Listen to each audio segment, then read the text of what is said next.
నమస్కారం అండి. నా పేరు జేఎల్ఎన్ మూర్తి.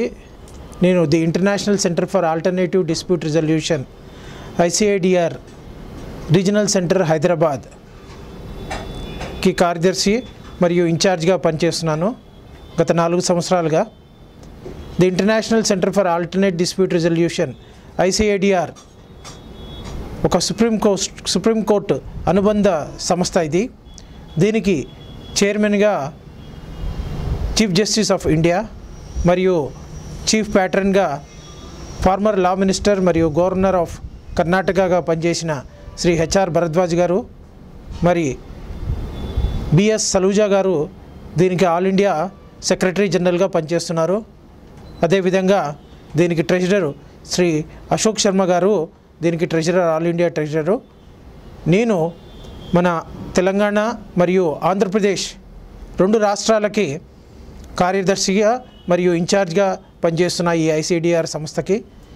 ఈ సంస్థ ముఖ్యంగా కోర్టులలో పేరుకుపోయిన కేసులను వేరే విధం అంటే ఆల్టర్నేట్గా ఏదైతే ప్రజల్లో దీన్ని ఉపయోగించుకొని దాన్ని మధ్యవర్తిత్వం అంటామో, ఆర్బిట్రేషన్, మీడియేషన్, కన్సిలియేషన్, ఈ పద్ధతులు గవర్నమెంట్ రికగ్నైజ్డ్ పద్ధతులు.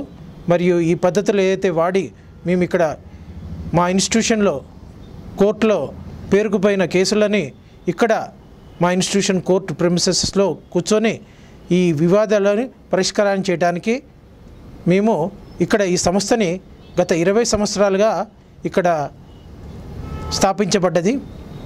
ఈ సంస్థకి తెలంగాణ గవర్నమెంట్ వారి బడ్జెట్లో లా డిపార్ట్మెంట్ కింద మాకు బడ్జెట్ ఎలొకేషన్ చేస్తారు. అదేవిధంగా ఈ సంస్థకి ఆంధ్రప్రదేశ్ బడ్జెట్లో కూడా దీనికి రెగ్యులర్గా అయ్యే ఖర్చుని వాళ్ళు భరిస్తారు. ఇక్కడ ఏదైతే మన ఆంధ్రప్రదేశ్ మరియు తెలంగాణ చీఫ్ జస్టిస్ ఉన్నారో ఆయన దీనికి ప్యాట్రన్గా వ్యవహరిస్తున్నారు.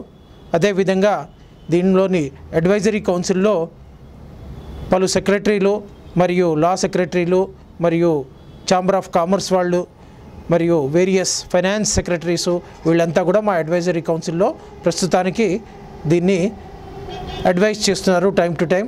అదేవిధంగా ఎగ్జిక్యూటివ్ చైర్మన్ గారు శ్రీ నూతి రామ్మోహన్ రావు గారు దీనికి వ్యవహరిస్తున్నారు. ఈ సంస్థకి రెగ్యులర్గా దీనికి మీటింగ్స్ మా దగ్గర జరుగుతూ ఉంటాయి. మరి ఏదైతే ఈ వివాదాల పరిష్కరణ గురించి మనము ఆర్బిట్రేషన్, మీడియేషన్ మరియు కన్సిలియేషన్ అని ఇక్కడ ఏదైతే ఆర్బిట్రేషన్ అండ్ కన్సిలియేషన్ యాక్ట్ 1996 మరియు అదేవిధంగా అమెండ్మెంట్ యాక్ట్ 2015 యాక్ట్ ద్వారా ఈ వివాదాల పరీక్షలను కోర్టులోనే కాకుండా బయటికి వచ్చి మనము ఒక ప్రైవేట్గా కూర్చొని దీన్ని న్యాయపరమైన పద్ధతిలో చేసి దీనికి ఒక జడ్జిమెంట్ అంటే అవార్డు రూపంలో అవార్డు ఇస్తే అది రికగ్నైజ్డ్ అవార్డు అండేది. మళ్ళీ తిరిగి దాన్ని కోర్టుకి ఆ అవార్డు తీసుకొని తిరిగి కోర్టుకు పోవడానికి అతి తక్కువ అవకాశం ఉంది. ఇది ఒక జడ్జిమెంట్ రూపంలో మేము ఇస్తామండి. ఇదే విధంగా మేము పలు కార్యక్రమాలు ఇక్కడ చేస్తున్నాము. ఇక్కడ ప్రజలకి ఈ ఆల్టర్నేట్ డిస్ప్యూట్ రిజల్యూషన్కి రెగ్యులర్గా ట్రైనింగ్ ఇవ్వడమును, అదేవిధంగా ఇక్కడ పోస్ట్ గ్రాడ్యుయేషన్ డిప్లొమాలు కండక్ట్ చేస్తున్నాము. ఈ పోస్ట్ గ్రాడ్యుయేషన్ డిప్లొమాలు మనకి నేషనల్ యూనివర్సిటీస్ ద్వారా రికగ్నైజ్డ్ యూనివర్సిటీ సర్టిఫికేట్స్, ఇది 1 year కోర్సులు ఇక్కడ ప్రస్తుతానికి కండక్ట్ చేస్తున్నాము. నేను ఇదే సంస్థలో చదువుకున్న వాడిని, పోస్ట్ గ్రాడ్యుయేషన్ డిప్లొమా. మరి ఇవాళ నాకు గవర్నమెంట్ వారు రికగ్నైజ్ చేసి నాకు ఒక అవకాశం ఇచ్చి దీనికి సర్వీస్ చేయడానికి నాకు చాలా చక్కటి అవకాశం ఇచ్చారు.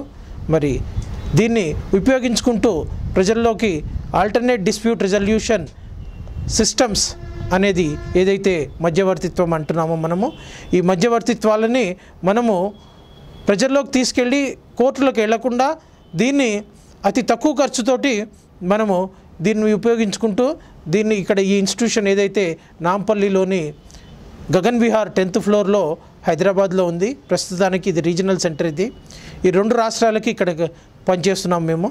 సో దీనివలన ఏంటంటే ప్రజలు ప్రతి విషయానికి కోర్టుకు వెళ్లకుండా అది ఒక ఆల్టర్నేట్ పద్ధతి ద్వారా ఏదైతే కోర్టులో పేరుకుపోయిన లిటిగేషన్ని ఆల్టర్నేట్ పద్ధతి ద్వారా దీన్ని ఈ పద్ధతులు 3 పద్ధతులు ఉపయోగించుకొని వాళ్ళకి తగినట్లు మనము వాళ్ళకి ఎక్స్పర్టైజ్ పీపుల్ని మన దగ్గర ఉన్నారు. అంటే ఫర్ ఎగ్జాంపుల్ ఒక ఇంజనీరింగ్ డ్యామ్ ఉండొచ్చు, ఆ డ్యామ్ని ఇంజనీరే మనకి టెక్నికాలిటీస్ చెప్పగలరు. కాబట్టి ఈ పద్ధతి ఏదైతే మనం అవలంబిస్తున్నప్పుడు మనకి కోర్టుకు వెళ్తే ఒక లాయర్ గారు జడ్జి అయి ఉంటారు. మరి ఇక్కడైతే మీ మార్గం ఒక ఇంజనీర్ అయితే దాని గురించి ఆలోచించడానికి, దాని గురించి టెక్నికాలిటీస్ తెలియాల్సిన చాలా ఇంపార్టెంటు. మరి ఇది తెలుసుకుని వాళ్ళు ఆ ఇంజనీర్స్నే మేము ఇక్కడ ఆర్బిట్రేటర్ అంటాము, ఆయన్ని జడ్జిగా పెడతాము. ఈ జడ్జిగా పెట్టినప్పుడు ఆయనకి టెక్నికల్ నాలెడ్జ్ ఉంది కాబట్టి ఆ టెక్నికల్ నాలెడ్జ్ తోటి ఆయన మన ప్రాబ్లమ్స్ ఏవైతే డిస్ప్యూట్స్ ఉన్నాయో, ఏదైతే మనకి క్లెయిమ్ ఉన్నాయో అవన్నీ కూడా వాళ్ళు ఒక పద్ధతి ద్వారా, ఒక స్పెషలైజ్డ్ సబ్జెక్ట్ ఉంది కాబట్టి వాళ్ళకి అతి తొందరగా అతి తక్కువ సమయంలో దీన్ని పరిష్కార మార్గం చేసి ఒక జడ్జిమెంట్ ఆబ్లిక్ ఒక అవార్డు రూపంలో ఇచ్చి, ఇది ప్రపంచంలో ఎక్కడైనా మీకు ఇది గుర్తింపు ఉంది ఈ జడ్జిమెంట్ ఇచ్చడంలో. మనము ఈ జడ్జిమెంట్ని ఉపయోగించుకొని దీన్ని మనం కోర్టులోకి వెళ్ళి ఈపీ ఎన్ఫోర్స్మెంట్ వేస్తే మనకి వెంటనే వాళ్ళు అతి తక్కువ సమయము, అంటే ఒక వారం 10 రోజుల లోపల మనకి రావాల్సిన మనీ కూడా ఒకవేళ ఇబ్బంది కలిగినప్పుడు మనకి ఇది ఉపయోగపడుతుంది.